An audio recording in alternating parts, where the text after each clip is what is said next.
pagi, kembali di podcast Semnas. Betul banget nih, hari ini podcast Semnas lagi ada Briski dan Alif di sini. Bener banget. Dan hari ini bahasan kita tuh bener-bener seru banget ya. Wah, apa tuh? Kita tuh bakal ngebahas tentang jurnal. Jurnal. Sekarang tuh lagi ini banget kan, lagi masa-masanya mau daftar sidang akhir, ya nggak sih? Lagi tegang-tegangnya, nggak sih? Tegang-tegangnya, frustasinya, pikiran lagi ruwet nggak jelas gimana gitu. Bener banget, lagi nyusun bab 4, bab 5 nih, ya kan? Nah, sekarang nih udah ada Vano dan Cemara di sini. Yes, halo guys. Hai. Oke. Semangat banget nih ya.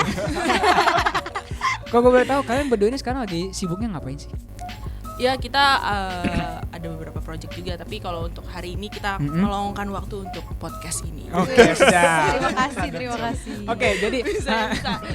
ini soalnya sering banget nih Cemara sama Vano itu kalau misalkan dengar kata jurnal itu pikiran udah mumet, udah wah pokoknya nggak kebayang susahnya kayak gimana. Kalau menurut kalian berdua susah apa sih bikin jurnal itu?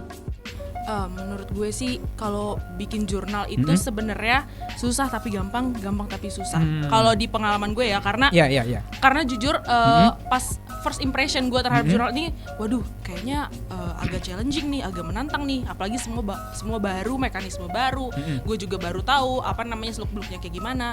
Nah itu juga yang bikin ngebuat mindset gue itu kayak aduh kayaknya bakal susah deh ke depannya. Tapi setelah gue jalanin dan gue ketemu dospem gue yang menurut gue capable banget buat apa namanya ngeboost PD gue untuk lu bisa nih gitu kan, ditambah juga teman persebimbingan gue ya seperjuangan lah ya, seperjuangan yang apa ya, yang support gitu loh. Jadi dari situlah gue ngerasa kayak oh ternyata nggak susah ini loh, susah tapi gampang tapi susah gitu kan. Gitu sih. Okay. Nah kalau dari Vano sendiri gimana? Kalau gue mah kebalikan dari Cemara, karena gue ngerasa kayak gue udah pede buat jurnal, karena gue udah belajar di semester 6 lah, semester 6 gue belajar jurnal. Ternyata ya emang susah banget menurut gue. Yang tadi menurut gue gampang karena gue ada waktu itu kan gue jurnalnya bareng sama teman-teman kelompok gue kan, jadi terus ada deadline waktunya, jadi kayak buat ujiannya gitu loh, jadi kayak gampang. Pas kita bener-bener terjun buat tugas akhir itu susahnya minta ampun. Gak expect ya bakal sesusah itu. Iya, parah. Terus kalau menurut kalian berdua nih, kira-kira apa aja nih yang perlu dipersiapkan? Selain tadi kan Cemara bilang dosen yang membimbing gitu kan, dosen yang capable, terus teman seperjuangan. Apalagi ada lagi nggak? Sebenarnya ada sih satu. Apa ini adalah support system, tapi itu cuma jika diperlukan ya guys. Jika diperlukan support system tapi jika tidak ada juga ya tidak masalah, karena kita we have friends. Pembelaan biasa orang lagi dengan kayak support system lo mana enggak, gue cuma punya teman kok. Itu biasa gitu kan. Kalau Vano gimana? Vano support systemnya apa tuh?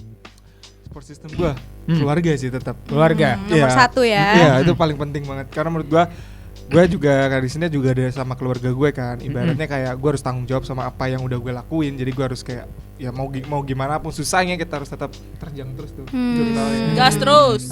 Iya. Nah tadi kan kalau misalnya kata Cemara sama Vano tuh bikin jurnal susah-susah gampang ya. Apa sih yang dari kalian berdua nih yang perlu dipersiapkan kalau mau bikin jurnal, kayak misalnya step-stepnya, temanya atau apanya gitu? Yang pasti sih yang pertama adalah selain niat of course itu juga apa namanya, kita ngebangun atau kita ngelihat tema-tema apa sih yang harus kita angkat, karena kalau tema itu pastinya kita berangkat dari ilmu apa namanya itu, ilmu bidang kita sendiri gitu. Okay. Jurusan lah ya. Iya, jurusan. Tapi kalau misalkan kita milih temanya dari diri kita sendiri, itu boleh nggak sih? Wah gitu. Boleh banget, asal relate dan menurutnya emang ada masalah. Pasti kan setiap pembuatan jurnal itu pasti kan cari itu kan permasalahannya apa nih, ya kan? Apalagi kalau permasalahan lagi in sama sekarang nih, kayak bagus banget buat pemilihannya.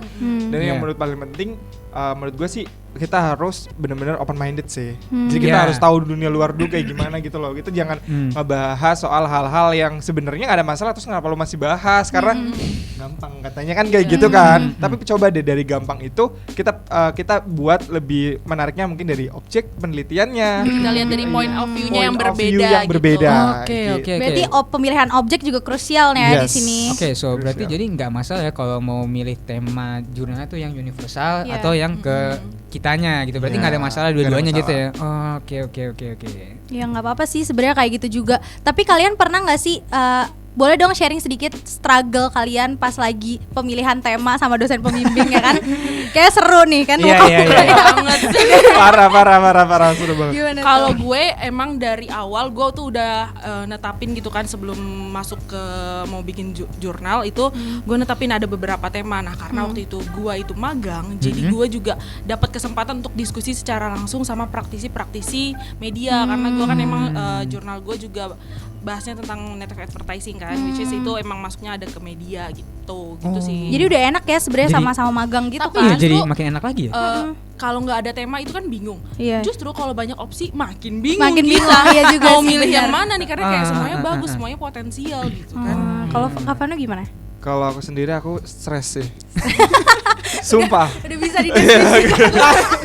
Stresnya tuh gini, gue udah pengen lah nih tema ini kayaknya relate nih sama kondisi sekarang, sama apa yang gue suka. Gue bawa tuh beberapa jurnal, 6 jurnal English Indonesia. Gue udah kasih ke dosen pembimbing langsung dibilang no. Jawabnya simpel sekali ya. No. Kenapa no? Kamu kan mahasiswa PR, coba kamu coba deh lebih gali lagi PR-nya.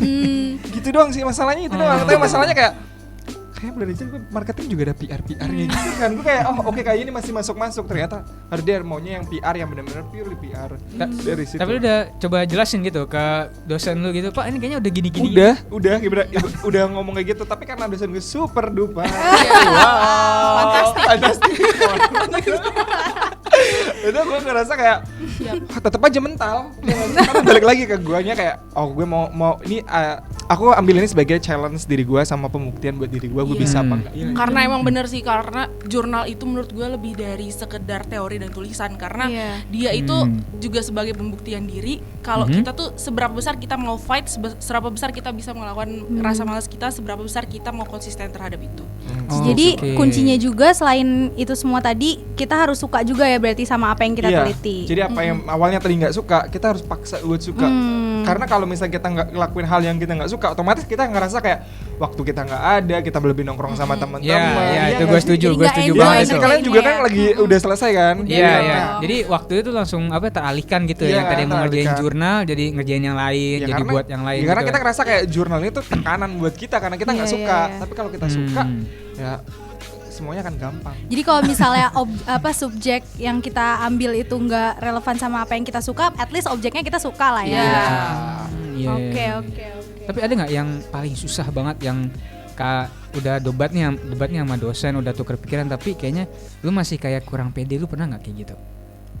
Wah, sering itu. Keraguan itu akan selalu ada sampai ke sidang akhir. Iya. Selalu ada. Lu udah milih kayak gini, ternyata dosen kayaknya mendingan yang ini aja nih, kayak gitu. Itu sering tuh kayak gitu tuh. Khawatir ganti judul.